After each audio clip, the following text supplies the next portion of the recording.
Hey everybody, it's Wednesday. It's time for our Buzzcast. We're going to be going over social media goofs of 2017, at least so far. So we're going to give everything about a minute or two to let everybody catch up.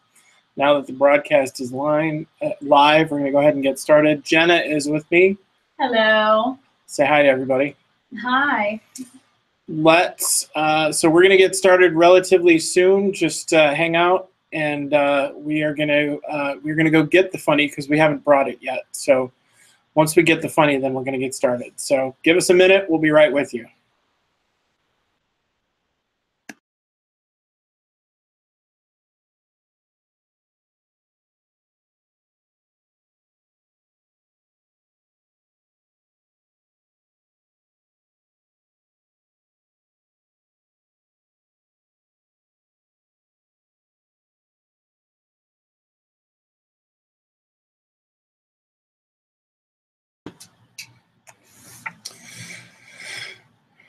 Well, our viewing audience just went from what it was down to 2 people. So for those 2 of you who are still here, yay! Thanks for sticking with us. Maybe we're having some technical difficulties. That'll probably be our first social media goof of the day is screwing this up on our own. So. Oh, YouTube. Oh, YouTube! You're such a silly goose. So we're going to give it just a little bit longer just so everybody can log on and get started. So just bear with us. We want to give some of the stragglers an opportunity to join us because invariably what happens is I start talking and then like 8 more people show up. So fingers crossed that we'll be able to get it today. So for those of you who are just joining us, Jenna's with me as always for this wonderful one. She's our social media expert here at BusyWeb. Hi. So, Jenna, we're going to be talking about screw-ups today and hopefully learning a little from them. So we're going to hopefully talk about some funny stuff, some not so funny stuff, some cringe-worthy things. It's going to be a good time. Excellent. So, yeah.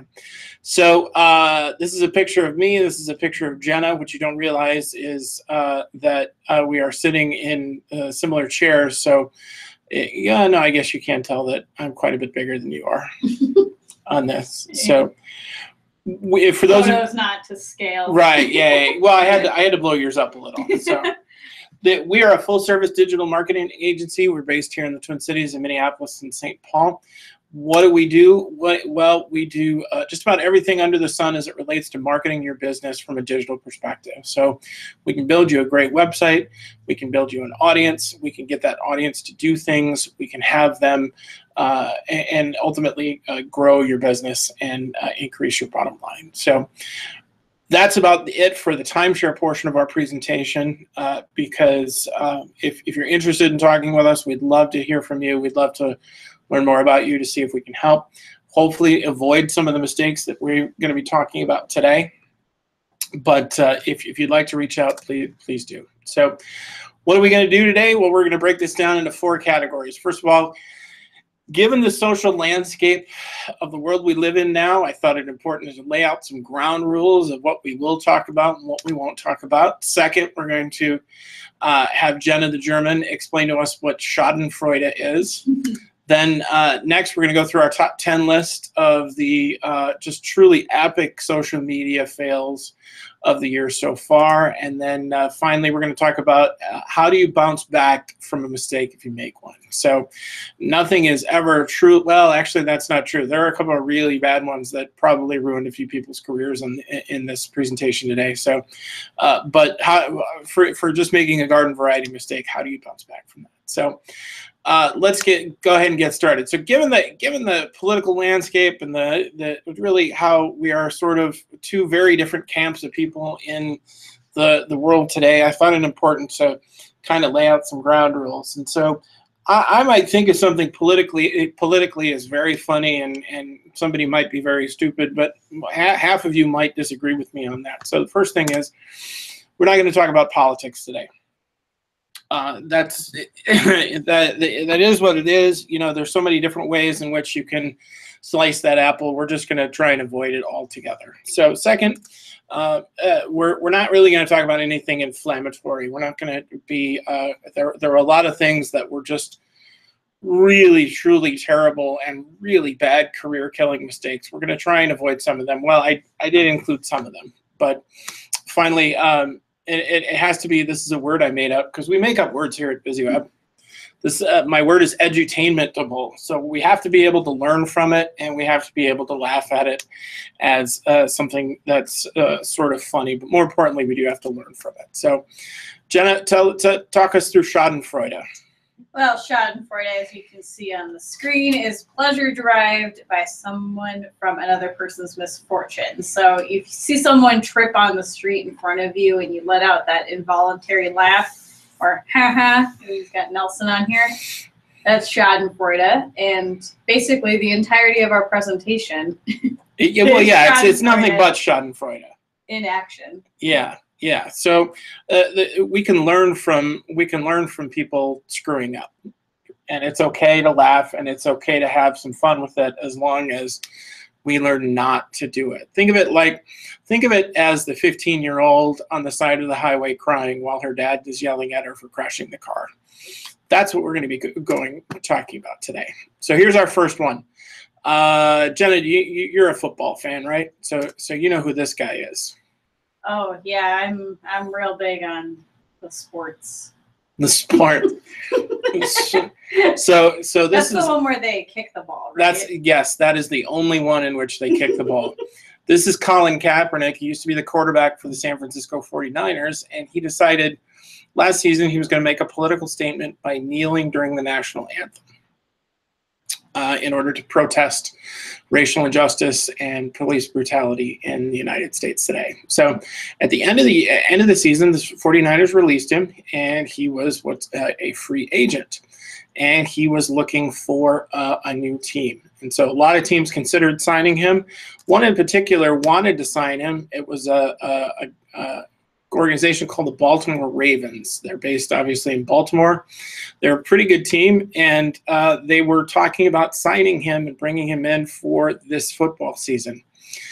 The problem is this. Mr. Kaepernick's girlfriend decided to tweet out this image while he was in negotiations with the Ravens. And for those of you who aren't big movie buffs or big football fans, like Jenna refers to the sports, let me break this down for you. On the top there is Steve Biscotti, who owns the Ravens, and Ray Lewis, who is pretty much their most legendary player on the Baltimore Ravens. Then at the bottom is an image from a Quentin Tarantino movie.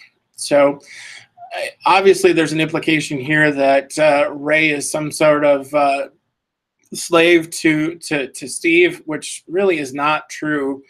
And in posting this, what happened that day that she posted this, Ray was actually meeting with Steve, trying to convince Steve to hire Colin Kaepernick. So literally, this woman, by posting this image and by making this claim, lost her boyfriend a job as a result of that. So what are the lessons that we can learn from that? Well, it's some hard ones to start with, but realize that social media is very much like a tennis match. So you are interacting with one person across a net, and you're going back and forth between those two people, but you're doing so in a much larger sports arena with thousands and thousands of people. So you can think something, and that's okay, and there's nothing wrong with that, and it might be wrong, and that's fine, but sharing something is permanent, and it is done so in a stadium setting. So many people saw that. As a result, the consequence is Kaepernick did not get a job with the Ravens, and he still remains unsigned. Secondly, and this is something that I've experienced in my life as well, is you never really know who's advocating on your behalf. So being generally respectful is always a good idea. This is it holds true for social media, but as well as the world on the whole, is that it's much easier to have friends, or at least people who are respectful of you, and keeping your opinions quiet or sharing them only in a company that shares some of their views as well. So So thirdly, Kaepernick's girlfriend's defense, I think, would be that she was just sticking up for her boyfriend and his beliefs, and that's fine. He can have those beliefs all he wants, but that only works to your advantage if you don't really insult the other person. You can make a good claim, but if you're massively insulting somebody like she was doing to Ray Lewis, it's not going to work out good for you or your boyfriend there. So, all right, so that's our first one. This is one of my favorites. One of the things that Jenna, you do here at BusyWeb is work on evergreen content. Yes. Can you explain what evergreen means? Yeah, so evergreen content is something that's not really based on time or current events. It's something that you can share any time of the year and fall back on. So an example might be for home improvements. You could share an article about how to update your bathroom to make it look bigger. That's not something that's dependent on what's currently going on. Right. So you run marathons, right? Oh, yeah. Right. Virtual ones. Right. So running a marathon, that's a fairly big accomplishment, right? I would say so, yeah. Oh, and there are a lot of marathons all around the country. There's a couple here in Minnesota. There's the New York City Marathon. There's another famous marathon that's in Massachusetts. Do you know which one that is? I assume the Boston. Yeah, in fact, it's the Boston Marathon. And obviously, a couple years ago, they had a fairly major tragedy. There was a bombing there. So, people lost their lives, which was an absolute tragedy. So another tragedy, not as severe, but one that was almost as strange, I guess. Adidas this year, who was a sponsor of the Boston Marathon, as people crossed the finish line, sent them this note that said, "Congratulations, you survived the Boston Marathon." Ooh. Yeah. Yikes. Yeah. So contextually, on the one hand, yeah, that's a fine note. Yes, surviving a marathon and crossing the finish line, that is something to be celebrated and is accomplishment. It's something I will most likely never do in my life. However, the context here really was bad, given that people lost their lives at the Boston Marathon. So what can we learn from this lesson? Well, a couple of good ones. Number one, setting your content to go out is a pretty common practice. It's something that we do here at BusyWeb, is we create content and then we schedule it. But don't forget about it. It does need to be reviewed every once in a while to make sure that the concept continues to be evergreen, and things that have happened in the world around you hasn't changed the real meaning of what you do. Second, what's clever to you and might be a fun or nifty turn of phrase might actually be hurtful or downright insulting to others. And so third, remember that words matter. So if somebody is potentially going to take offense when you're dealing on social media, you can almost guarantee that they will take offense. So just be careful on how you word things. And for Adidas, their heart was in the right place, but how that manifested itself really just was not good, just bad. So, all right, let's move on to our next one. So Jenna, you're a white supremacist, right? No. I would have to say no on that. Okay, good. Me neither. And I'm not really familiar with it, but one of the things, again, as we're talking about contextual turns of phrases, that was bad is there's a skin cream company called Nivea that likes to celebrate the beauty of women and bringing their beauty to light, which is an admirable concept. Certainly, it's a good selling point. But again, how they manifested itself was fairly poor, because this was their ad. Yeah. They said white is purity. So that's something we actually, color-wise, that has some ring of truth to it. But given the context of the world that we live in today, and the rise of that sort of behavior, this was just bad. It was bad. It was wrong, and it, in addition to that, was fairly significantly racially insensitive, because and a stupid business move, because not only white people buy these products, everybody buys these products, and of every race buys these products. And so in addition to being insulting and racist, it was just a bad business move. So what can we learn from this? Well, a couple of things we can learn. Number one, context matters. Remember, the world around you and the current events shape how you are interacting with your customer base and how you are interacting with the world around you. So make sure that contextually the message that you're trying to portray doesn't have an alternative meaning.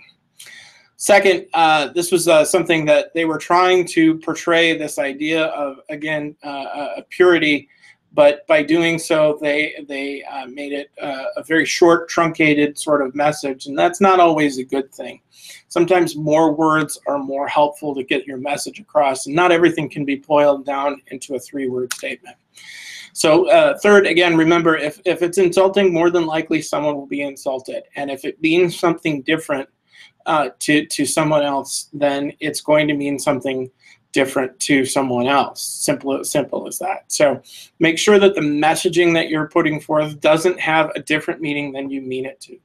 Because if it has a different meaning than you mean it to, chances are good a good portion of the population will see that other meaning and not the one you mean it to. So this is my favorite of the year that happened.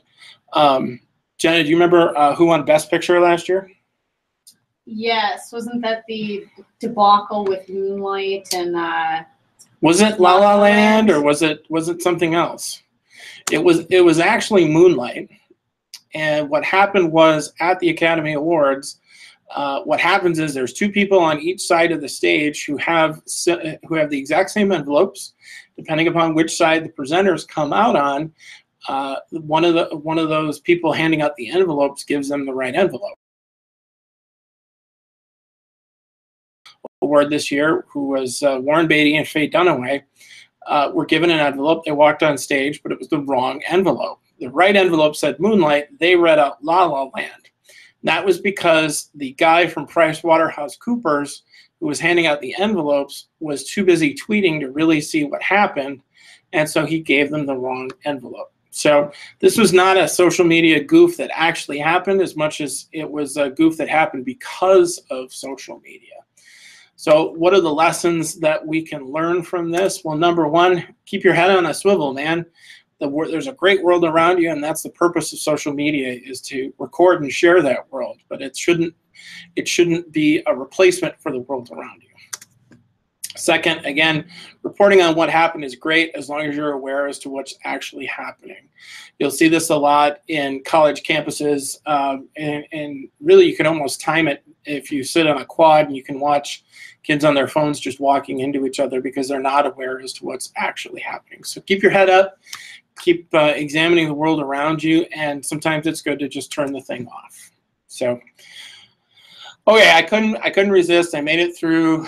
What have we gone through? 4 or 5 by now? Something like that. Yeah, something Sorry, like I was on social media, so I wasn't. Oh, okay. All right. Good. Excellent. Yeah. Don't walk into the wall.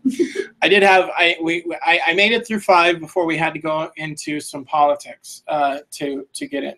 So, Jenna, you want to let the people know what your email password is? Just go ahead and shout it out.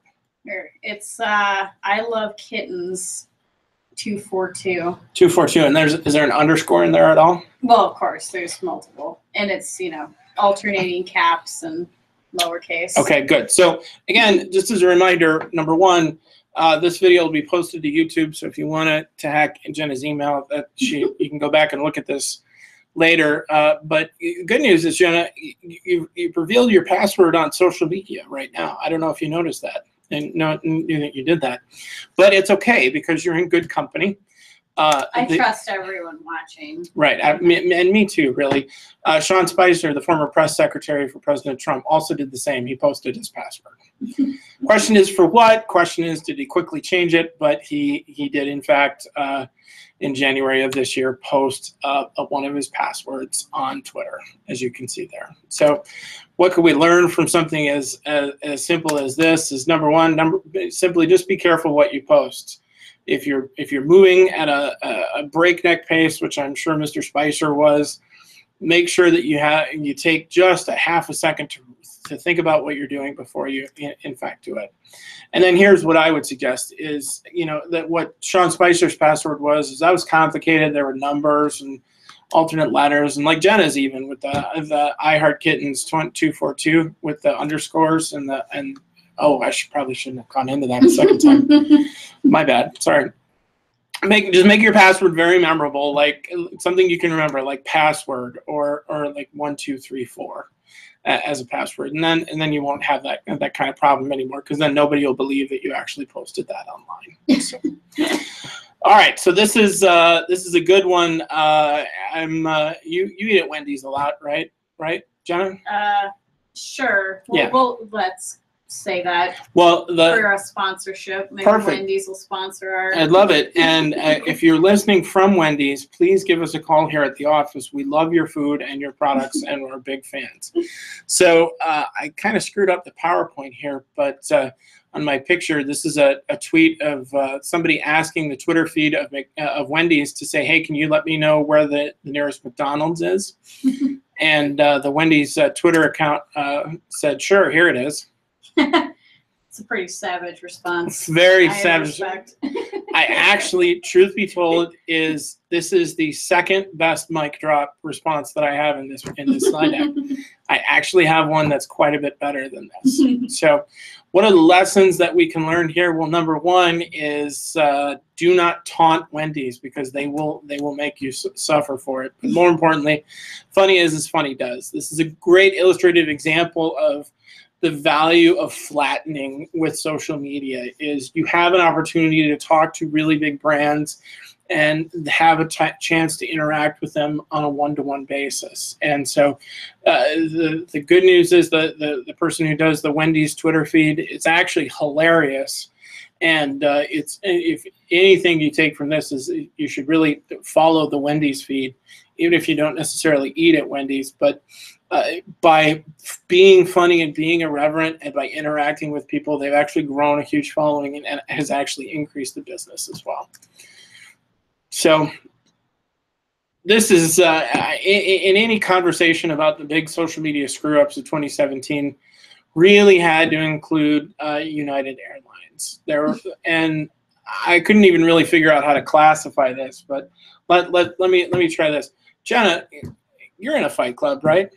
Yeah, we meet every Tuesday. No, see, again, first rule of any good fight club is you do not talk about fight club. That's true. So, I broke the rule. Jenna, you're in a fight club, right? No. No, exactly. Me neither. And I'm not in the one that follows her later in the night at 9:30. So we never see each other on Tuesdays. It's a whole thing. So I don't think I need to go into the backstory to this too much. That United Airlines just did a bunch of bad things to their customers all throughout the year. And they got caught on doing just about all of that. So what are the lessons that really we can learn from this? Well, number one, realize that it's probably not a good idea to throw a doctor off a plane. Solid advice. Just let's just call it what it is. Don't throw the doctor off the plane. Everything else kind of pales in comparison to that, but start there. Second, realize that with the advent of social media and smartphone technology, just about everyone around you has a camera. And if they're going to be offended, not only are they going to be taking mental snapshots of what you're doing, but they might even take visual, actual physical evidence of that. So if you're going to do something like throwing a doctor off a plane, make sure that you're 100% in the right, because more than likely, if you have to create an incident, it will be recorded by someone. Lastly, for this one, the most important one is the CEO went on social media about a day after the doctor incident, and he apologized in air quotes. I don't know why I'm doing air quotes when you're the only one who can see it. So air quote apologized, but in apologizing, he basically said, well, this wasn't our fault. This was the airport police's fault, which doesn't actually help.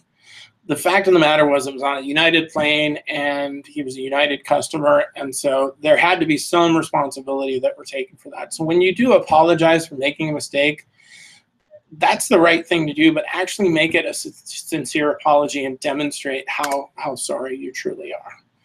So, all right, I think we're rounding third on. Oh, this is another good one.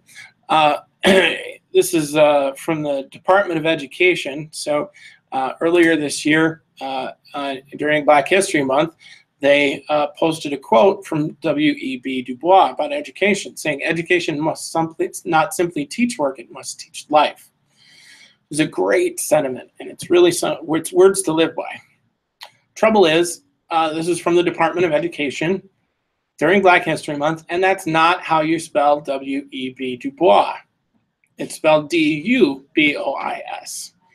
So, okay, so everybody makes mistakes. That's not the end of the world. Yes, it's inflammatory. Yes, it's kind of silly. Can't believe they did that. So what did we just learn in the last slide, Jenna? We learned that you need to take your time before posting. Genuinely apologize. That's right. Absolutely. I'm sorry. I was checking social media. All right. Fair enough. Fair enough. So genuinely apologize for what you do, which, to their credit, the Department of Education actually did. They updated the post and they said our deepest apologizes for the earlier typo. So they actually compounded their typo by making another typo. So lessons to be learned from this one. Number one, just think before tweeting. Make sure that you really, it's what you want it to be, and that if you're using any sort of actual facts, not alternative facts, actual facts, that they are in fact correct. Second, scheduling posts are your friend. Most social media platforms now have a scheduling software program built in. If not, there's a number of different ones you can use that are really great. Scheduling those posts will give you the opportunity to review them before they go out, just to make absolutely sure, or even work in collaboration. I am famous for saying around here that Jenna is the smart one and that she does all the really hard work that I just take credit for. But that's not really false. She really is quite a bit smarter than I am, and I'm glad to have her as part of the team because she often catches things that I don't necessarily see. But third and most importantly, if you're in a hole, stop digging. If you've made a mistake, don't follow it up with a second mistake. At least acknowledge your mistake and don't do it a second time. So this is my favorite.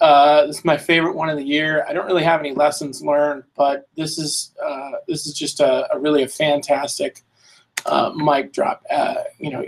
You started in that commercial with Kendall Jenner, right, Jenna? Yeah, absolutely. Yeah, and it was a terrible commercial, right?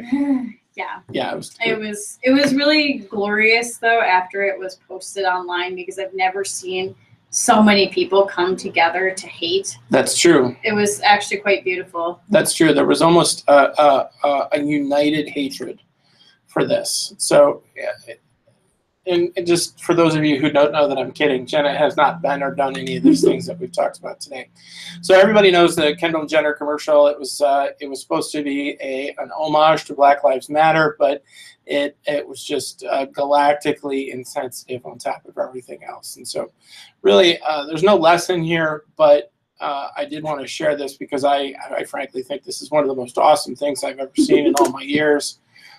From a woman named Bernice King, who just happened to be Martin Luther King's daughter, posted, "If only Daddy would have known about the power of Pepsi." That's a good one.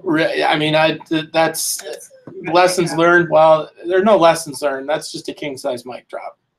There's really nothing to be said after that because Mrs. King really nailed it on this one. So that's what we got so far this year. But the question then becomes, how do you come back from something like this? Well, there's some couple points to go over to make sure. So if you do something that is misconstrued or is inappropriate or you got hacked or something like that, that's not the end of the world. There is certain ways you can get around that. So number one, acknowledge that there was a blunder made immediately. Don't try and cover it up. Don't try and delete it. Acknowledge that it was a blunder, explain what it was, and then secondly, you're going to get a lot of negative feedback. You need to welcome that negative feedback and realize that it's not going to stop. Deleting or censoring that negative feedback is just going to make it be worse. So what you need to do is, again, put a real face on a genuine apology. We've talked about that a little earlier in the show here. But if you're gonna offer a real apology, put a real face to it and explain genuinely why you're sorry and how that's not going to happen again. Next, what you want to do is you want to be transparent on how you're fixing it, so people know that that mistake isn't going to reoccur and happen again. You want to engage your advocates, those people who you're always interacting with on social media, who are always liking and favoriting. You want to reach it back out to them and ask them for help in dealing with the mistake and getting forgiveness from the community. Third, you also don't want to forget it. You do want to learn from it. So figure out what you did that didn't work, that went wrong, and remember that and learn from it so you don't do that again. I'm a big advocate of the idea that mistakes are really the best teacher. Next, share your experience with others. This is something that happens really just about to anybody, to have a bad experience in anything. And the best thing you can do to get over it emotionally as well as in your business is actually sharing that experience with others and explaining how you got over it and how you dealt with it, to continue to make social media a positive tool in your life and in your business. And lastly, don't let it scare you off. Mistakes happen. It doesn't mean you're a bad person. It doesn't mean that you had negative intentions. It just means that you made a mistake or your company made a mistake. So social media really can be a great tool if it's used correctly and used well. And so if you trip accidentally, that's okay. Don't let the bad experience scare you off by any means. So a couple of things that I wanted to lay out for you just in case, if you are interested in future trainings. We're going to be doing this again next week. Probably won't be as funny because it'll just be me. It won't have Jenna in here. Womp womp. Right. If you are interested in getting a book that we've created on how to improve your social media and as a translation to that, how to improve your overall marketing strategy, there's that bit.ly URL there, which is a shortened URL. Will take you to a really great ebook that we've written on how to use analytics in order to improve your social media posts and improve your overall health of your social media. Then finally, if you're interested in working with us, or if you just really desperately need help right now, you can reach out to me on my email, which is trigvi@busyweb.com. So lastly, we'd love to keep in touch with you. If you're not already part of our mailing list, we'd love to see you. The easiest way to join the mailing list is to text BUSY, B-I-Z-Z-Y, to 22828. And then it'll take you through the steps of joining our website. And so, and then one more thing, if you will get a couple of things in the mail from me, just as follow-ups. But if you're interested in talking with me again, you can reach out to me, and we'd love to hear from you. So thanks again for listening. Thanks again for hopefully laughing along a little. So Jenna, any parting thoughts? Don't screw up, or you'll be on next year's list. Ouch. Done. I was trying to end on a happy note, but I guess we'll end there. So you want to do the honors? All right. Bye.